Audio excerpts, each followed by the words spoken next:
Aunque la Inquisición comenzó en el periodo medieval, no fue hasta la Edad Moderna que la caza de brujas se intensificó en Europa.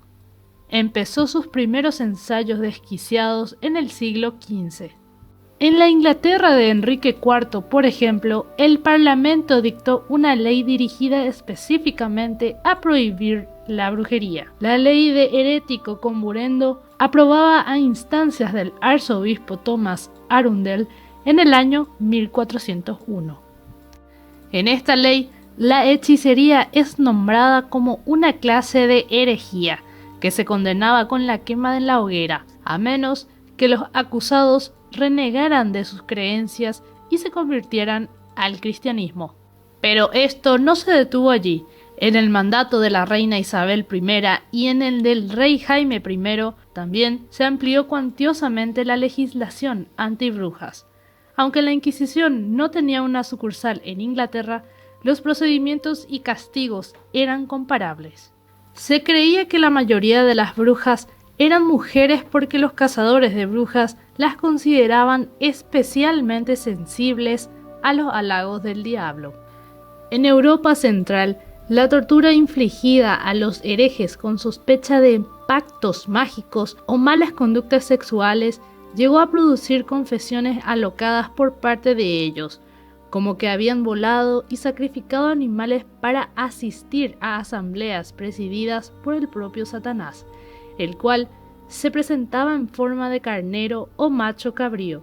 Algunos dijeron a los investigadores que besaron varias veces el ano del diablo como una muestra de su lealtad, mientras que otros admitieron haber intentado hechizar a sus vecinos, tener relaciones sexuales con animales o causar tormentas. Poco a poco el distintivo de crimen hacia la brujería comenzó a tomar forma, y estas confesiones, precipitadas por la presión psicológica ante la tortura, tuvieron mucho que ver en ello.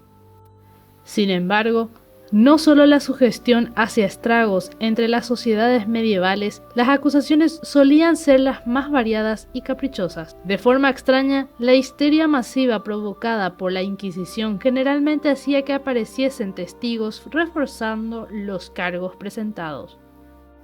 Se quemaron mujeres acusadas de provocar la lluvia, originar tempestades, de transformarse en animales, sobre todo en lobos, ocasionar enfermedades o hasta hacer naufragar barcos y otros cargos igualmente ilógicos. Pero en los siglos XIV y XV se acusa a las brujas de fornicar con el diablo y para salvar sus almas se las arroja al fuego purificador. Estas persecuciones duraron hasta el siglo XVII, durante la peste bubónica. Con la intención de buscar culpables de semejante castigo divino, se decía que en su intento de aniquilar a la humanidad a través de la peste, el diablo cuenta con un amplio grupo de colaboradores, los judíos. Como se creía que eran instrumentos del diablo, se sospechaba que los judíos envenenaban las fuentes y que de este modo ayudaban a propagar la peste. La quema de las personas en la hoguera venía de la idea de que por medio de este ritual, en el que se amontonaban ramas secas y crujientes, donde se erguía en el centro un poste de madera de más de 1 metro de altura, que era donde se amarraba fuertemente a sus víctimas. Todas las brujas debían ser eliminadas de la tierra a través de este ritual de purificación del fuego. Para ello se sujetaba bien a la víctima y se daba la orden a 2 hombres de comenzar a encender la hoguera. La mujer, cuando comenzaba a recibir el fuego devorándola, lanzaba una sucesión de quejidos que, según ellos, eran diabólicos, lanzando maldiciones en las que convocaba al demonio mientras las llamas la cubrían por completo, y el centenar de personas que observaba la escena entre temeroso y subyugado guardaba un inusual silencio. Pero, ¿qué hacía una bruja? ¿Por qué se la condenaba y cómo se la reconocía? Una bruja, según aquellas acusaciones, pactaba con el diablo. Su principal objetivo era atentar contra la religión y el Estado. Se sabía que eran capaces de volar, montadas en una escoba, porque detestaban y temían a los caballos. Se reunían los sábados por la noche en grupos llamados aquelarres, recibían órdenes directas del maligno, mantenían relaciones íntimas con íncubos y con súcubos diablos femeninos. Robaban y sacrificaban niños, destruían cosechas y mataban ganados con solo desearlo. Desparramaban el mal en todas formas y poseían poderes extraordinarios. Por supuesto que esto lo decían los jueces y los victimarios. Los aquelarres fueron descritos por primera vez durante el siglo X. A mediados del siglo X aparecieron algunos grupos religiosos como los cátaros, que afirmaban una dualidad creadora entre Dios y Satanás, y claro, predicaban la salvación a través del estricto rechazo del mundo material y el ascetismo. Ellos supusieron una gran amenaza para la Iglesia. Así se inició una cruzada sangrienta e implacable con el fin de exterminar a este grupo de herejes. Los que no morían en la batalla eran torturados y quemados vivos, eliminando cualquier resquicio del catarismo. El catarismo fue un movimiento religioso herético con respecto a la Iglesia Católica que surge en el siglo XII y que, difundiéndose por toda Europa, tuvo especial arraigo en el sur de Francia. El catarismo era una religión monoteísta que, no obstante, creía en los dos principios fundamentales, el bien y el mal. El primero correspondía a la parte espiritual de la persona y el segundo constituía la parte física que el diablo intentaba dominar. Esta dualidad estaba siempre en constante lucha, hasta que la muerte con la destrucción del cuerpo se liberaba del demonio definitivamente. Por ello los fieles nunca la temían, aún bajo los más terribles sufrimientos. Aquí comienza la famosa casa de brujas, en la que todo aquello que supusiera una amenaza para la supremacía de poder de la Iglesia era erradicado y purificado en la hoguera. También los caballeros templarios fueron víctimas de esta persecución, cuando su poder y fama los convirtió en enemigos de la Iglesia. En el siglo XIII, la obsesión por la herejía y la religión eran tal que el fanatismo hacía mella en la sociedad. Pero a pesar de que la Iglesia se empeñara en erradicar todo lo que pudiera hacerle alguna sombra, las creencias y costumbres populares continuaban existiendo.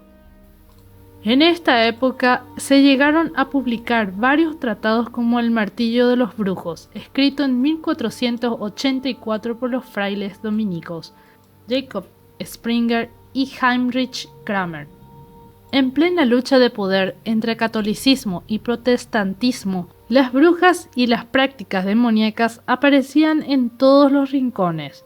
Sus conflictos fueron excusa suficiente para dar lugar a una terrible e injusta masacre excusada con la famosa Casa de Brujas.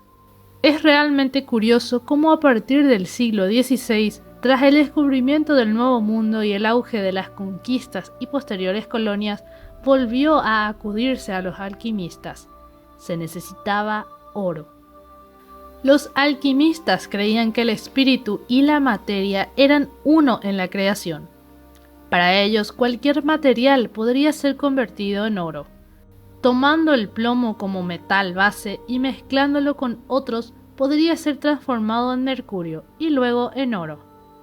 En este proceso se destilarían espíritus volátiles que en su quinta esencia serían el elixir de la vida. La búsqueda de la famosa piedra filosofal protegía a los alquimistas de la Inquisición. Sin embargo, como sabemos, no todos los científicos tuvieron tanta suerte. Galileo, por ejemplo, fue acusado de brujería. A principios del siglo XVIII comenzó el deseo generalizado de descubrir la verdad de los hechos, y se afianzó la idea de que el hombre es el microscopio del universo, idea cultivada por Robert Fludd, eminente médico paracélsico, astrónomo, alquimista y místico. Al parecer, Fludd pertenecía a la orden secreta de la Rosa Cruz, que es un grupo de hombres y mujeres interesados en agotar las posibilidades de la vida mediante el uso sano y sensato de su herencia de conocimientos esotéricos y de las facultades que poseen como seres humanos. En el siglo XVIII, los aspectos sexuales de la brujería eran los que más obsesionaban al pueblo. Las enseñanzas de la Iglesia eran muy estrictas, y esto daba lugar a fantasías sobre orgías y sábados. Al subir Luis XVI al trono, promulgó una ley en la que abolía los juicios por brujería, ya que decía que eran supersticiones y fantasías. Sin embargo, se dice que su palacio de Versalles fue construido a partir de un plano ocultista y que en él se practicaba magia ritual para asegurar el bienestar de Francia. Hasta aquí el video de hoy. Ya saben que pueden encontrarme en Facebook y Twitter. Espero que les haya gustado el material. Por favor, suscríbanse y nos encontramos la próxima.